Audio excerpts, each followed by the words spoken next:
మాకు బాగా తెలుసు. ప్రతి గీత జయంతికి గల్ల మాధవ్ గారు గీత మకరందం భగవద్గీత పుస్తకాన్ని పంచుతూ ఉంటారు.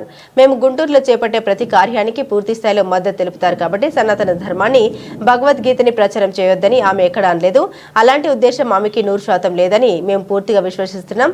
విలాస విగ్రహ దాస ఇస్కాన్ కుంచురపల్లి హరికృష్ణ గోకుల క్షేత్రం.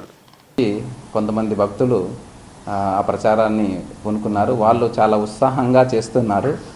సో ఆ ఉత్సాహంగా చేస్తున్న సమయంలో కొంత మిస్అండర్స్టాండింగ్ ఏర్పడింది. కార్లు ఆపటము, వాటిలో చేయటము, అంటే వాళ్ళ ఉత్సాహం చాలా మనం ఆపలేం కాబట్టి అట్లా జరిగింది.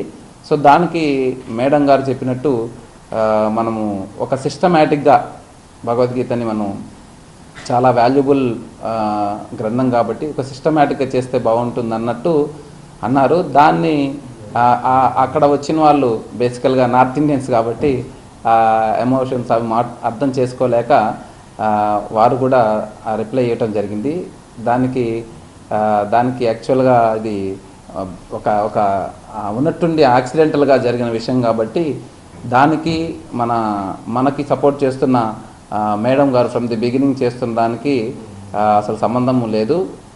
ఎప్పుడు భగవద్గీతకి మాకు తెలుసు అన్నమాట. ప్రతి గీతా జయంతికి వాళ్ళు గీతా మకరందం అని భగవద్గీతని బుక్స్ని డిస్ట్రిబ్యూట్ చేస్తూ ఉంటారు. సో మాకు కూడా ఎప్పటి నుంచో సపోర్ట్ చేస్తున్నారు కాబట్టి సనాతన ధర్మానికి భగవద్గీతని ప్రచారం చేయకుండా ఉండడానికి అట్లాంటి ఉద్దేశం మేడంకి లేదని మేము పూర్తిగా విశ్వసిస్తున్నామండి.